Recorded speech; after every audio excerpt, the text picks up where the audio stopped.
The DOJ admits that the FBI had sources embedded in the January 6th Capitol protest. Joe Biden will be commuting a historic 1,500 sentences on his way out of office. And the House passes a military spending bill prohibiting the government from paying for service members' transgender surgeries. We have those stories and so much more. Blaze News Tonight starts right now.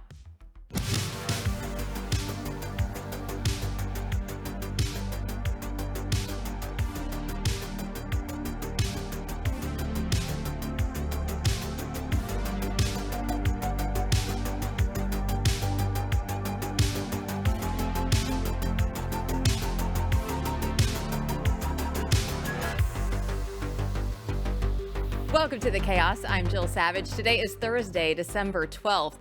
A bombshell report from the Inspector General's office reveals that 26 confidential human sources for the FBI were found on the Capitol grounds on January 6th.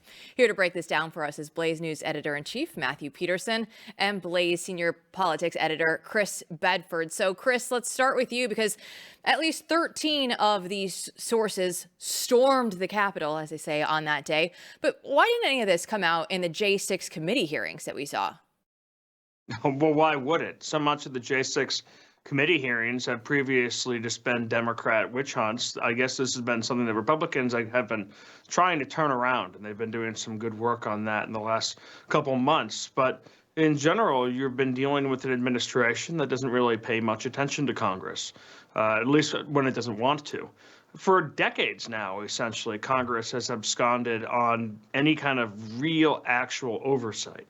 The reason for that is because they don't want to do their jobs. So many more of them are just interested in raising money or taking to Twitter or going on Fox or going wherever or going on CNN or MSNBC to get their points across to voters to raise more money, but not actually having to do the serious work of oversight and definitely not cutting off the spigot of money that is constantly flowing to Washington, D.C., to the bureaucrats, to the administrative state.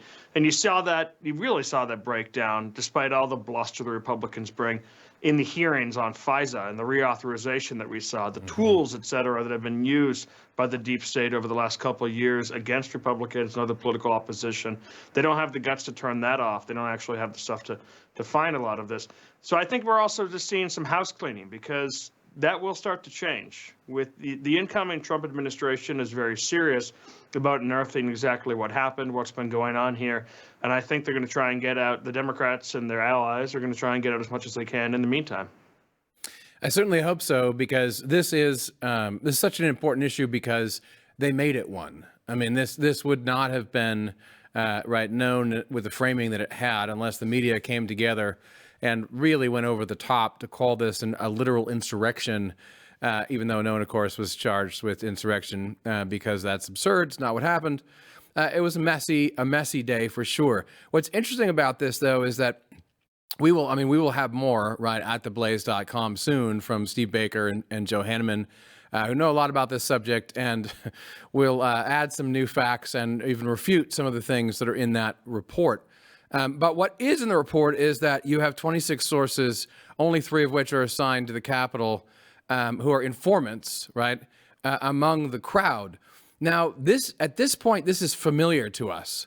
What went down in Michigan, where there was basically a large-scale entrapment, surrounding a bunch of these guys, a couple guys with FBI agents. The way that the FBI uses informants in this situation is more than shady. We've had many examples of an abuse of power going on here. So I would hope that there's enough people in the Trump administration, incoming certainly, who are going to grab this and actually go through, facts. This happened. This isn't, it's not a simple conspiracy theory. Because if that doesn't happen, this will continue to haunt everybody. But what do you make of that fact? I mean, you have all these informants there. You assume that you have informants to, protect the American people and prevent, a bunch of people from running into the Capitol. I mean, what's the argument for this? I mean, it reminds me of stories that you heard from the Troubles in Northern Ireland, where it was revealed after things were declassified that you'd have 3 IRA members in a room, with one of them being tortured as being a suspected MI6 agent. Later revealed that all 3 of them were MI6 agents or informants. They were torturing each other. There wasn't even a real thing going on anymore. They'd been so thoroughly infiltrated. And that is often the case with some of these Yahoo groups or the militias or really stupid things like the Patriot Front, which doesn't seem to make any actual sense outside of some kind of operation, or at least one that's heavily infiltrated. That is the case, and it's been kind of an online meme and something to make fun of for years, but it wasn't that much of a joke on January 6th. And I was down there covering that at the time for the Federalist, and I did see a lot of really ugly and awful behavior, but at the same time, there was a lot of very suspicious folks. There was a lot of things that didn't seem to quite check out, make sense. And I've been really loving the reporting that people like Hanneman and Steve Baker, who was also down there, have been doing over the last couple of years, exposing the frauds, exposing the lies, exposing how this riot, completely packed to the gills with different FBI informants, including those attacking the Capitol, got turned into a Democratic witch hunt that they used to go through other members of to go through Republican finances, to interrogate Republican staffers, to shut down Republican bank accounts, to go after, to dig through congressmen's emails and private communications, to try and depose and put a president in prison. What we saw was a riot followed by a Democratic seizure of power. The insane fences, the occupation, the razor wire that I had to endure on my street for years, or months and months after this happened. So I actually do think that this will I think we're going to start to see a shift.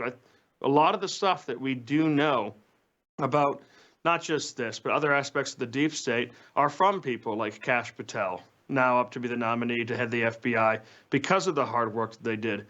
And it seems like this 2024 Trump administration is so much more serious and more prepared to deal with this than they were in the first term. I'm hopeful. Well, Chris, it's funny just watching the legacy media try and take this story on, because CNN is out there right now and they're trying to say, oh, you know what? It's not actually an FBI agent that was embedded in this protest. So it was an FBI source, not an FBI agent. So, completely different things here, Chris, of course. Yeah, so CNN has just, the entire news media, CNN is really awful on this, has just been taking the bait over and over again. These folks, I think that most of them, if you went back to when they were in high school or college and they wanted to be a reporter, they would say that they wanted to challenge people in the intelligence community. They wanted to challenge people in power. They wanted to shine a light on shadowy areas that powerful people don't want actually exposed. But it's been wild to see, especially in opposition to Donald Trump, how that urge has just become, they want to be Pied Pipers and propagandists, for the regime instead, and do everything they can to protect it and to parse and say, no, well, it's not exactly this, not exactly that. It's just a bunch of worm tonguing.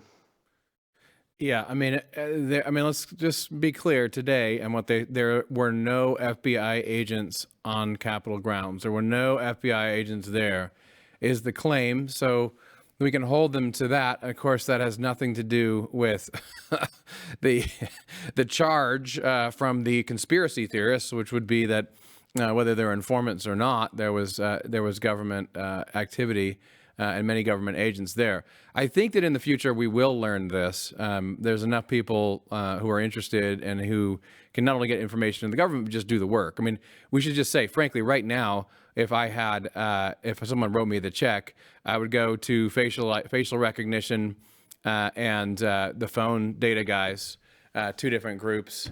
You'd pay 2 private companies. We would run all the data, and we would find out a lot about who was there. It's possible to do that. Let's hope it happens.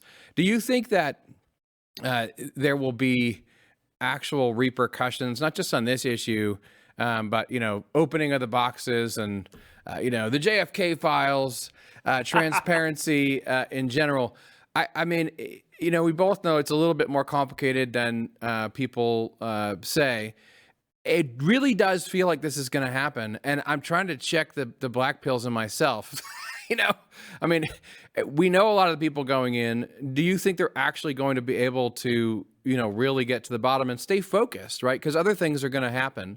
You're going to have to go down many rabbit holes to get a lot of information about things that have been happening, in the State Department and across the whole spectrum. And then the challenge would be to hold people accountable. Like we had, the good doctor on the other day talking about COVID. He was saying there should be a special prosecutor for some of the stuff that went down, the lying, et cetera. But the problem is they're going to have to stay focused, on target, fight the internal battles, and then you're going to have to also bring accountability. And that's a lot, right? I mean, do we think that's really going to happen? I'm kind of doubtful, unfortunately. I think that there's going to be reforms. I think that things are going to be exposed. I think that bad players and some of the things that they did will become matters of record. But I don't think there's an appetite in the American people for actually punishing these folks, at least in a legal way. And that would be a use of political capital that the administration is going to be less likely to use it on. Right now, they're already going to have such a difficult time getting the American people to remain behind them when they execute on their on the actual the voters said we want massive changes to our border, to the illegal immigration population in our country. And when they actually see it on camera, though, I think it's going to be pretty hard for a lot of voters to actually take. And they're going to use a lot of political capital on that. They're going to use a lot of political capital trying to use tax reform to try and pull Republican senators and congressmen across the finish line on backing those deportations and things like that. They're going to be dealing with a changing situation in the Middle East, and we're going to be constantly moving forward with American people who aren't interested in looking at what happened with COVID, aren't really interested, as we've seen with the voters now, in looking back at what happened at January 6th. So while I think it's really important, I would love to actually see people held accountable. I don't know how much appetite there's going to be in Washington, D.C. to relitigate it. Well, Bedford, don't go anywhere, because when we come back, it's not only Christmas season, it's also the time where we hand out presidential pardons. We'll dive into Joe Biden and the controversy coming up.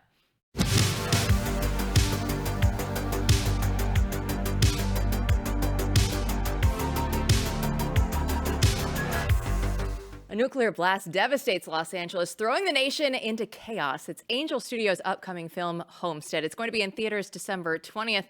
And you're going to see all of the chaos. An ex-Green Beret, he's joining the prepper compound, and you'll see all of the love that grows, all of the truth that comes out, and how a community comes together. And this movie is packed with tension and all the dilemmas, and a story that cuts through to the core of what it means to survive. Homestead explores the humanity behind the apocalypse, and you can pre-order your tickets now for a chance to win a $300,000 giveaway, which includes one full Bitcoin, a fully furnished tiny home from BoxHouse, and a custom Polaris OHV by Sparks Motors, and everything else that you're going to need to start your own homestead. To pre-order tickets for your chance to win, go to angel.com/Jill. That's angel.com/Jill. We'll see you in theaters this Christmas season.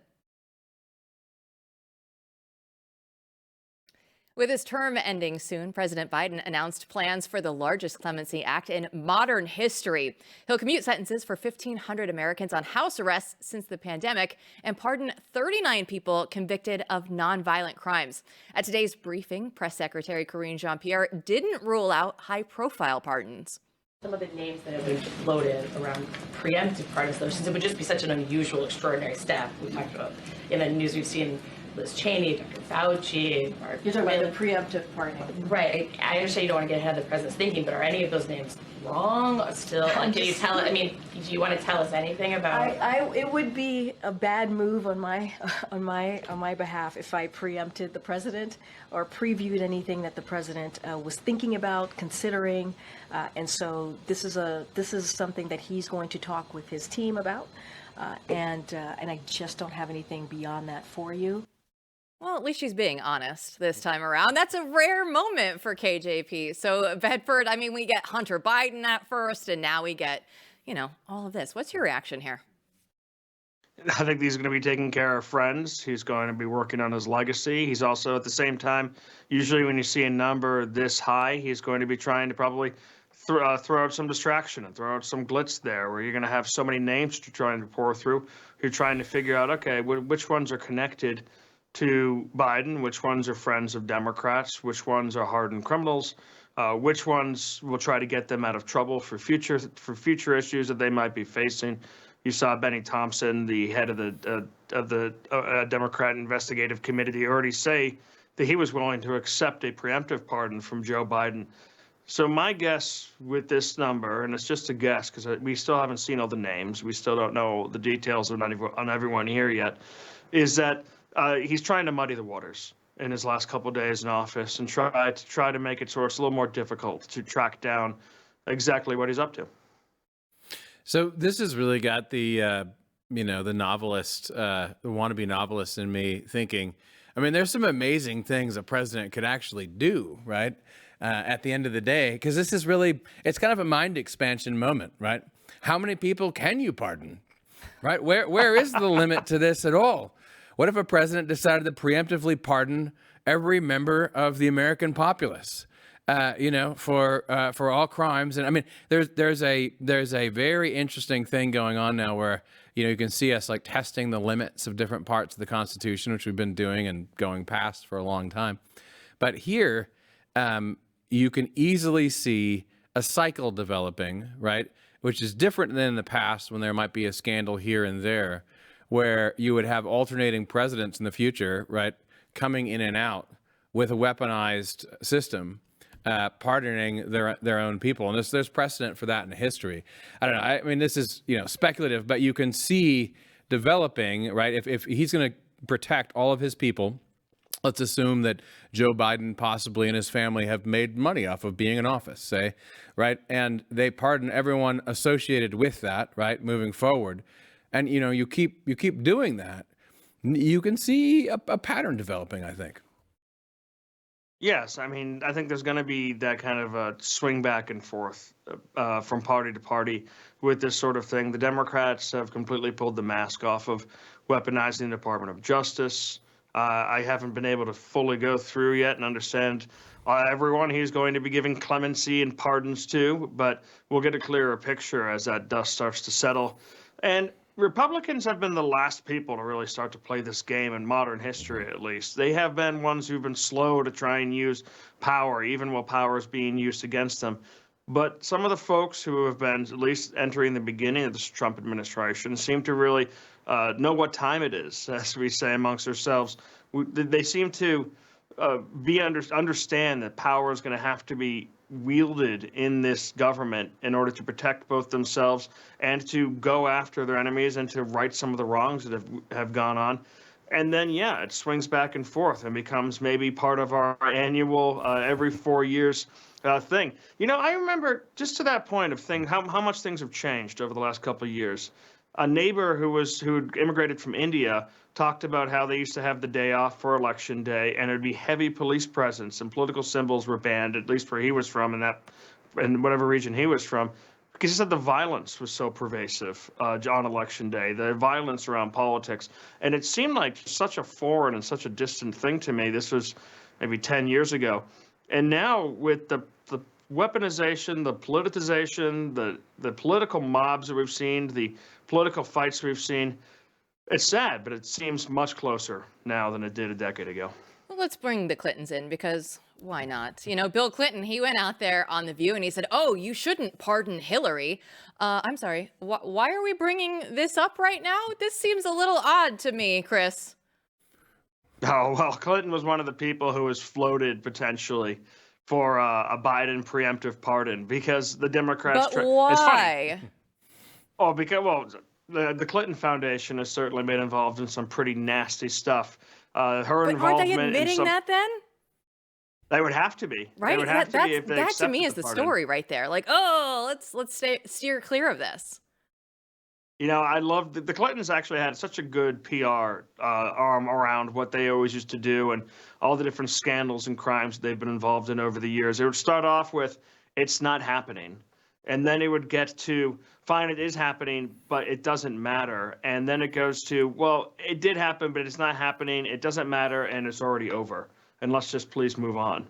And the whole time, the right-wing conspiracy machine would be the one who was blamed for all these different realities. I can see, and I saw Adam Schiff also at the same time say he wasn't interested in taking a pardon.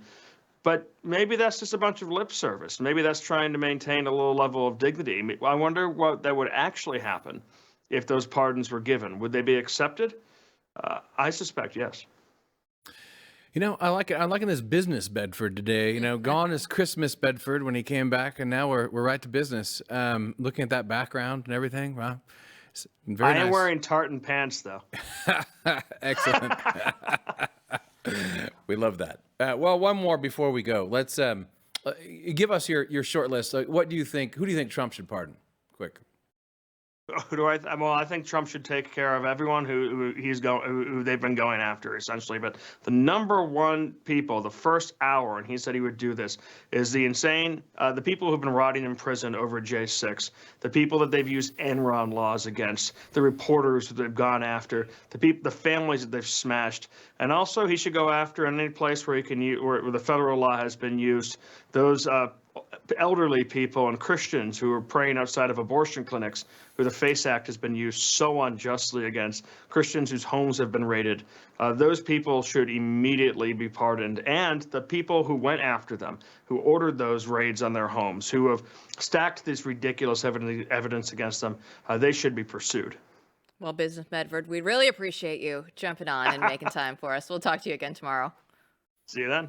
When we come back, we'll highlight the wokeness that needs to be rooted out of the military and what Republicans are going to do about it. Just ahead.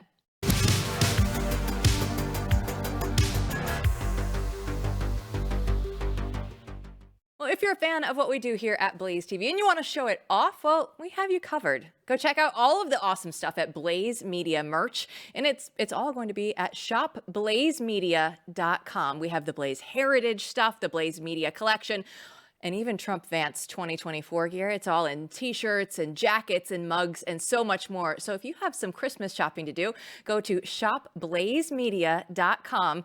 And don't forget to use the promo code BLAZE10 for 10% off your entire order at checkout. It's the perfect way to rep Blaze Media and save some money while you're at it. Well, we all know all too well about the military and how they've been ravaged by DEI policies, but how much have they impacted our military readiness? Here to discuss is Will Thibeau. He recently wrote a book for this for the Claremont Institute for the Center for American Way of Life. And so, Will, thanks for joining us. Let's first set the scene, right? Let's start with which policies in your mind have been the most detrimental to the military, and let's start with some of the effects that you've seen from that. Right off the bat, there have been race-based quotas on the books in the military since 1965. Not the Obama administration, not the Clinton administration, 1965, meaning that places like West Point, the General Officer Corps, and Air Force Flight School have been defined. Their success has been, in the military's eyes, defined by the composition of the group's skin color. And that is, I think, finally having a disastrous effect on military readiness. Since 2017, the share of white recruits for all branches in the military has steadily declined. It's now at its lowest lowest proportion ever. But the problem is that more diverse populations are not volunteering at a rate which allows our end strength to keep up with our national security needs. And so you have the intended effect of race quotas. It's much easier to not let people join than to compel folks to voluntarily serve.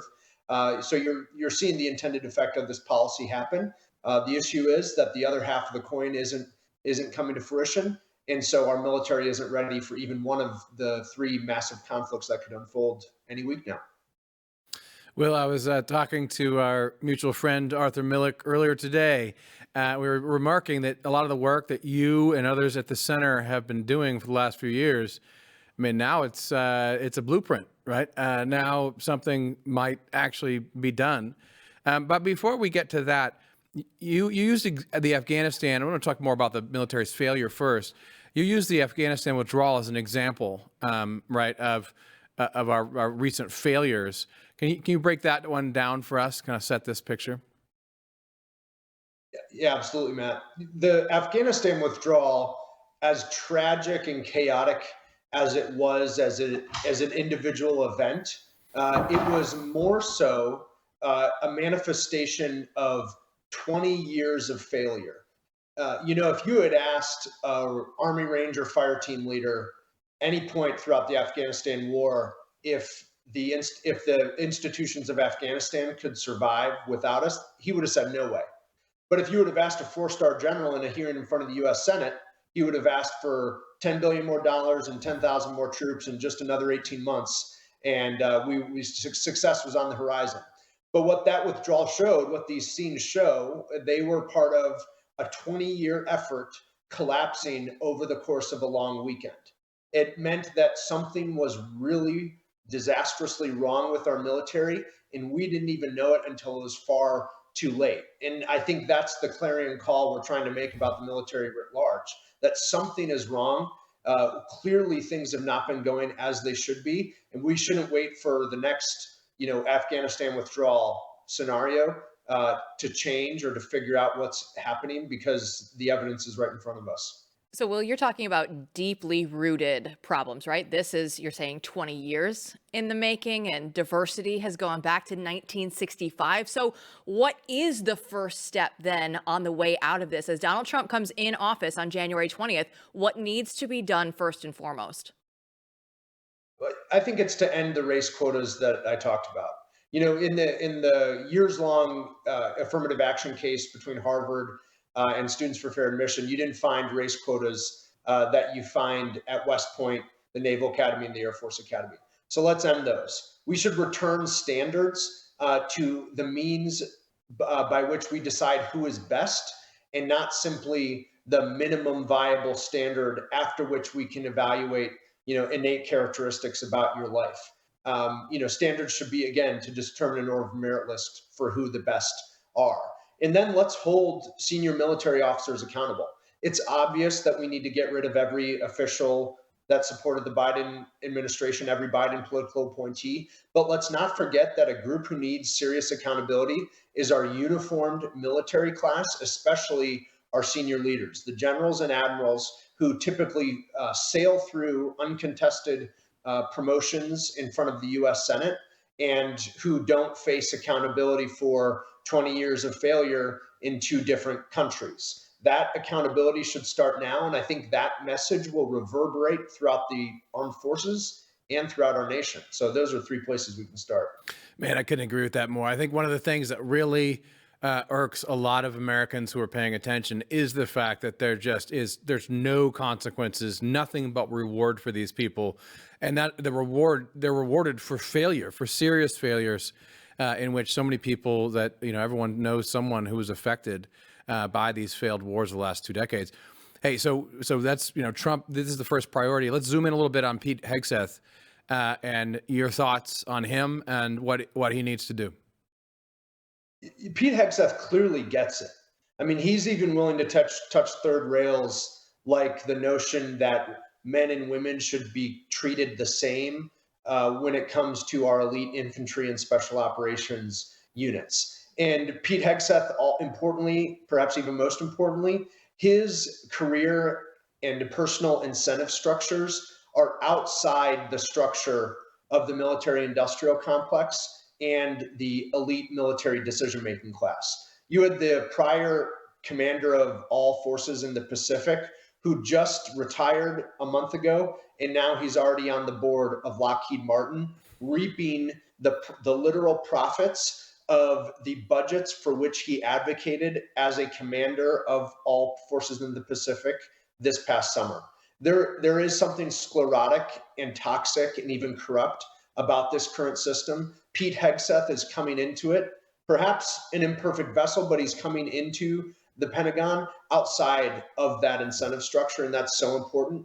We need a Secretary of Defense who is willing to act and who knows there's a problem, and we can figure out the organizational implementation of that plan later, but Pete Hegseth has those most important things figured out.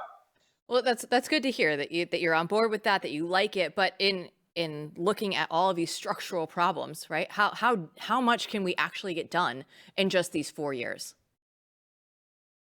I think we can get a lot done. I mean, the the evidence is right in front of us, right? It's not hard to eliminate the minor degree that a West Point cadet could get this year in diversity and inclusion studies.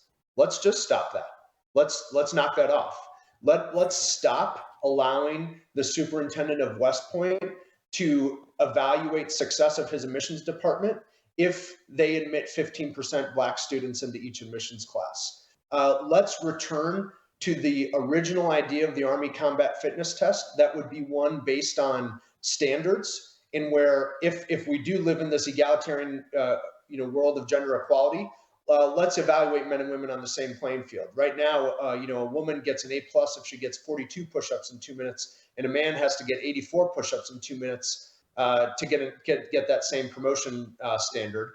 But obviously the realities of ground combat don't discriminate. So these are easy decisions that can happen on day one, much less in the first 100 days. And I think it'll reverberate for Americans. I joined the Army back in the day because I wanted to be set apart from my high school classmates. I wanted to do something amazing and different, and I wanted to fight in a war that mattered for our country. I can't say that I did that in Iraq, but I think we can return the military to that privileged status in the nation by showing that it's not like any other institution in America. And we will reap the benefits of that change for decades, because the military will return to its proper place in American society.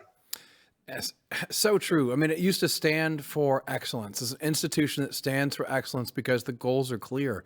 The last thing left is really sports. And of course, that's already gone woke too, but the military is the real deal. People need to shout that from the rooftops because it's the real goal. Look, let's move from excellence to something that's not so excellent. Last night, the House passed the National Defense Authorization Act with bipartisan support, despite both sides taking issue with it. Democrats took issue with Mike Johnson's provisions that prevent the military from using taxpayer dollars to fund transgender surgeries. Is this, when you look at this and how it kind of turned out, does it show you some movement that's progressive in a good way, right? Is it moving in the right direction? Or is this just basically a big bunch of garbage? Or is it a bad thing? I think defense budgets like this one, Matt, they perhaps abate the slide into mediocrity and leftist progressivism, and perhaps this one didn't make the situation worse. But if we're at a point where we are patting ourselves on the back for not using the defense budget to pay for transgender surgeries, we should reevaluate our goals for this, this policy bucket. There's a lot more that needs to happen. Even when you talk about defense spending, the Army is about to award a drone program to build tens of thousands of drones for requirements that were written 5 years ago for this program. Mm-hmm. Meaning, the Ukraine wars happened. Conflict in Israel and Gaza has transpired where drone warfare has gone through 2 or 3 revolutions just in the last 2 years. But we're about to spend tens of millions of dollars on requirements written 5 years ago. Again, something is amiss here. I think DEI is a manifestation of what's wrong because it represents this, sclerotic mediocrity and comfort with how things are and wanting to be acceptable to the general public. And there is a need for much more radical change. There's a need for a much stronger National Defense Authorization Act next year. And, frankly, we should be in a better position to hold Republican lawmakers accountable who think they can skate by with, strongly worded letters and vague amendments to the bill that don't actually do anything. It's government efficiency at its finest. Will, thanks so much for joining us. Before we let you go, though, will Army beat Navy this weekend? Yeah, I think so. The Army's a good football team this year. Their only loss is to Notre Dame. I'm looking forward to seeing President Trump there. Will, you didn't sell that. I'm going to say it. You didn't come out with it. This was not a strongly worded letter, even, Will.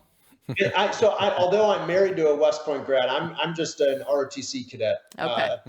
So I'm a little bit divorced from the intensity of the rivalry. There it is. Go Army. There it is. All right. Thanks so much, Will. Thanks, Jill. Thanks, Matt. It's fascinating conversation. And at least it sounds like, he is hopeful that things can get back on the right track. But when you look at that, those problems of the diversity stuff going back to 1965, that blew my mind. Yeah, I mean, people don't realize, because it sounds nice and it sounds good, that, really we've just taken the focus off the actual goal of these institutions, the goal of excellence, not playing a social experiment with, again, innate characteristics. So I think what was hopeful about that too is that, people like Will, I remember when he started over there, he's been working at this for a while. Like, what is the problem? How do we solve the problem? Talking, putting together ideas, talking to a lot of people who are in it. And now is really the time to shine for people like him. Throw on the ideas and reports, because it's go time. How do we resolve it? And the fact, like you say, that he's saying, yeah, these are solvable problems, is something we need to hear. Yep. Well, don't go anywhere, because our next guest will expose how deep red Oklahoma is paving the way for Biden's green agenda. Coming up.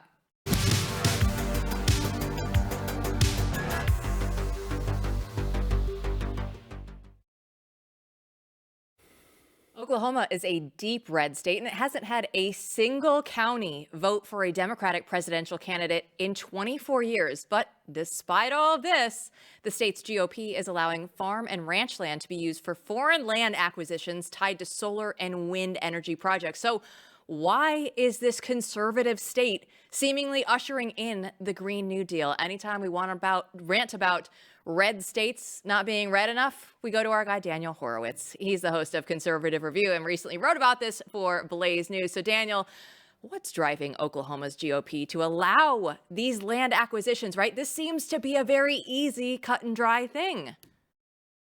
Look, the allurement of subsidies, special interest, and donors having their land being used for solar or wind, or having other people's land being used for it, is just too much for these people to turn down. I mean, this is the Achilles heel of red states. A lot of people don't realize that Republicans, even after they were out of power at a federal level, they could have single-handedly blocked the Green New Deal. And right now that we have the opportunity to repeal it, they're the ones that will block the repeal of it. And that's because you look at that nice map that a lot of people have looked at, that you see all this red, except for some urban areas, especially on the coast, that are blue. And people make fun of it and say, well, most people don't live in these rural areas. And that's true. But did you know that red districts have most of the landmass? And you see, land is one thing God is not making more of. So it's very valuable. So Republicans could have single-handedly stopped it by rejecting these grants, because one thing about green energy is it's not very green. In fact, it takes a tremendous amount of landmass to make it work. So, for example, they want to grab a bunch of areas for wind and solar farms. They were going to forge this memorandum with Denmark to buy up land to use for solar panels. But then there's also these transmission corridors that were expanded under Biden's infrastructure bill, the other big piece of legislation.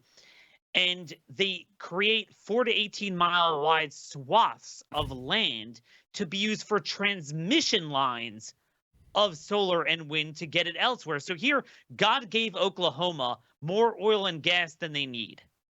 And instead, they're using something they're denying something that's infinite to use land that's finite for energy that doesn't work.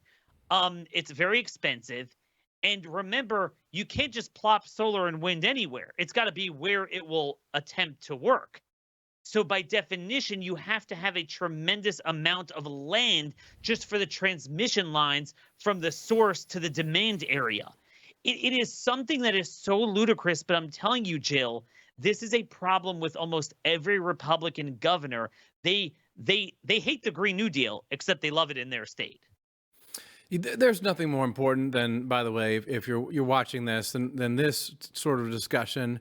The job now of every one of you listening is to listen to people like Daniel and go out there and make red states red again, because they aren't. They're led by people that Daniel's describing who really don't care, don't have principles, and have been lackadaisical and worse for a long time. And it really strikes me as you're talking that, politicians in red states because there's not competition, right?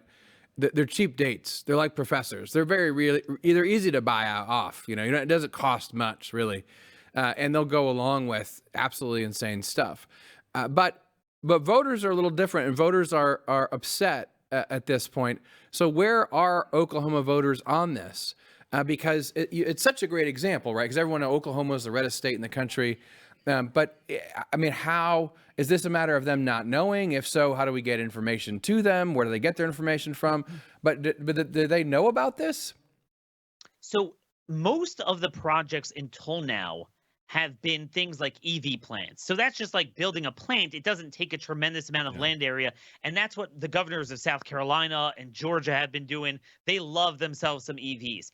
I think this is sort of the Waterloo of this agenda. A lot of people are up in arms because it parallels what we saw in South Dakota for the carbon capture. So remember, here's what we're going to do. We're going to take land, dot beautiful, God's country with solar, wind, have all the transmission lines, grab more land. Oh, and then by the way, we're going to take a bunch of land out of service for fruits and vegetables, import it. We don't even grow our own stuff, even though we can, and use it to grow biomass to use for inefficient energy that now raises the cost of cattle feed and raises the cost of meat and chicken.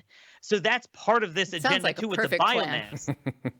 Exactly. It's mentally ill. No sane person could think from an environmental perspective, it's bad for food, farming, land, energy. So you have the carbon capture is similar, but in South Dakota, they rebelled.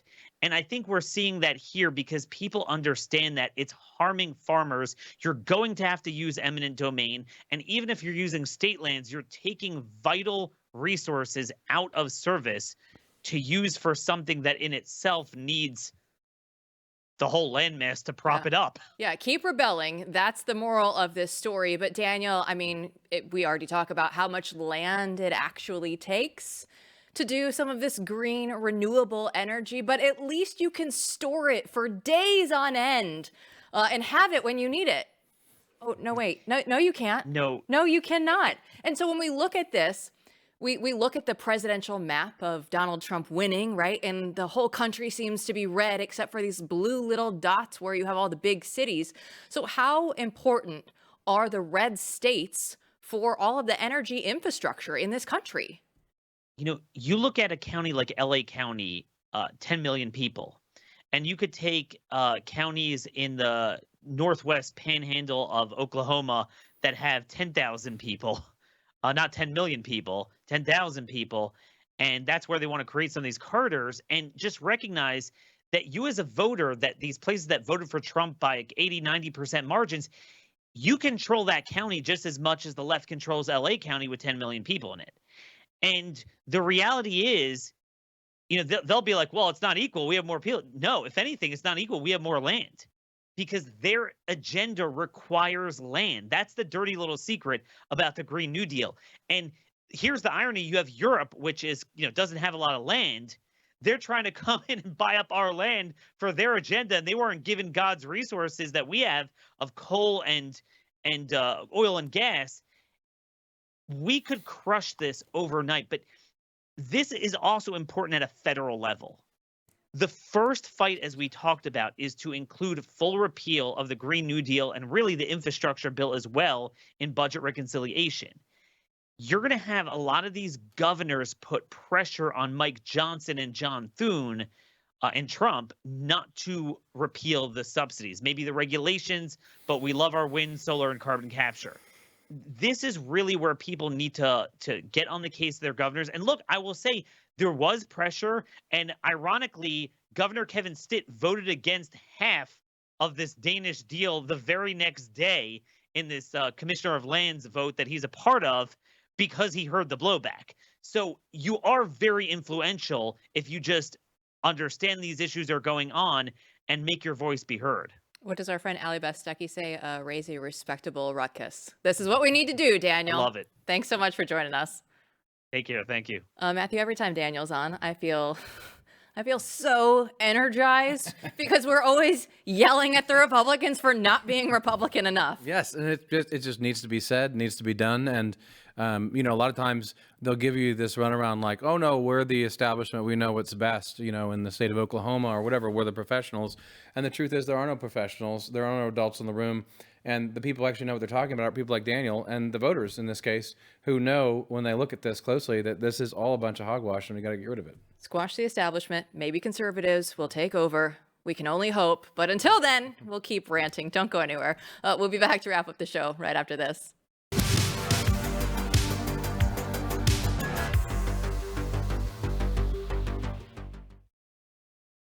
Well, today's show, it feels like we're going back in time. It's a blast from the past. We're talking about J6 and the Green New Deal and military preparedness, right? For so long, we've been looking ahead and feeling just the vibe shift of the Trump administration and MAGA. And now it really feels like people are trying to wrap their heads around the actual changes that need to be made in D.C.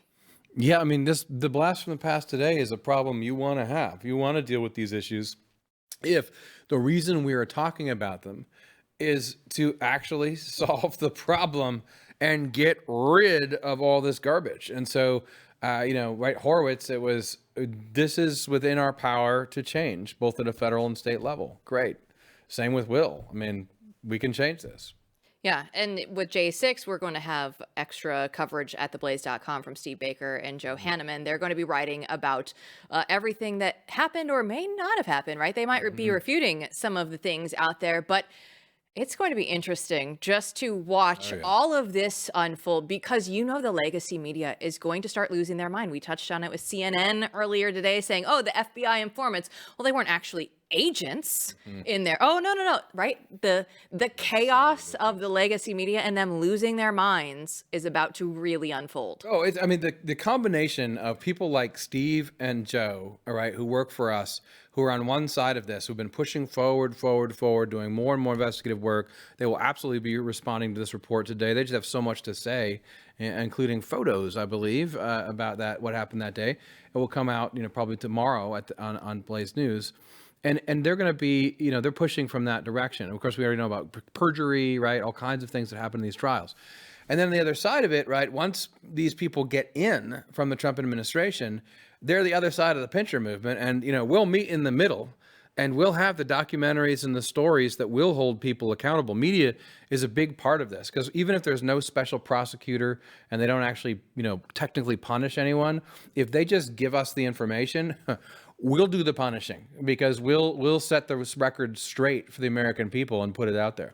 Let's go out there and right all of the wrongs, right? I love it. Our conversation is just like talking about excellence and getting back to that. No more participation trophies. Like we've had enough of that. We've tried that. Yeah. Can we move on? Can we move back to something that we know works?